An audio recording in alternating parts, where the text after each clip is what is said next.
नमस्कार मंडळी, जय शिवराय. आपण आहोत यशवंतराव चव्हाण सेंटरला. मी पत्रकार मंगेश आपलं स्वागत करतो. यशवंतराव चव्हाण सेंटरला महाराष्ट्र स्त्री मुक्ती परिषदचं आयोजन केलेलं आहे.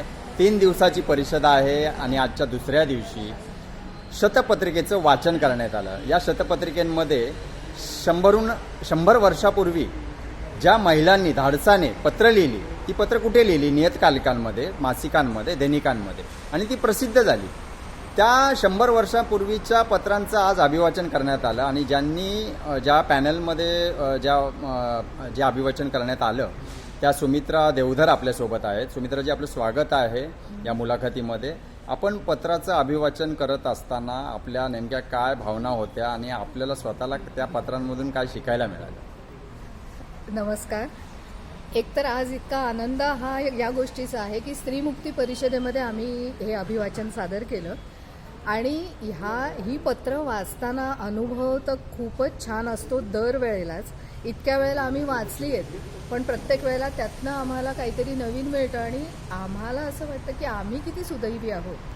सगळ्या सोयीसुविधांमध्ये आजच्या वेगळ्या काळात राहतोय, पण 1850 ते 1950 हा एवढ्याच 100 वर्षांच्या काळात त्या स्त्रियांना कितीतरी मर्यादा होत्या, बंधनं होती, शिक्षणाचा अभाव, अनेक समस्या होत्या, पण तरीही त्यातनं ज्या पुढे झाल्या, धाडसाने स्वतःवर ज्यांनी काम केलं त्या व्यक्त झाल्या आणि त्यांच्या जे इमोशन्स आहेत किंवा ते जे विषय त्यांनी मांडले, सांगताना खेद होतो, त्यातले बरेचसे विषय आजच्या काळालाही लागू होतात. त्यामुळे ती पत्र वाचताना आम्ही त्या पत्रलेखिकेच्या परिस्थितीशी, त्या भावनेशी एकरूप होतो आणि तिची व्यथा आमच्यामार्फत आजच्या काळातही तुमच्यापुढे मांडताना आम्हाला खरंच खूप आनंद होतो आणि त्यासाठी आम्हाला भाग्यवान समजतो.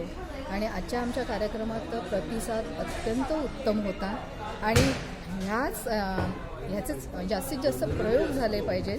हा कंटेंट जास्तीत जास्त लोकांपर्यंत पोचला पाहिजे, हीच ह्या कार्यक्रम निर्माण करण्यामागची प्रेरणा आहे. आमचे दिग्दर्शक श्री विलास पागान, याचं श्रेय त्यांना जातं. त्यांनी आमच्याकडनं हे छान करून घेतलं. तर याचे प्रयोग जास्तीत जास्त करा. तुम्हाला उत्सुकता वाटली तर आपले पत्रकार मित्र आहेत, त्यांच्याशी तुम्ही संपर्क करू शकता.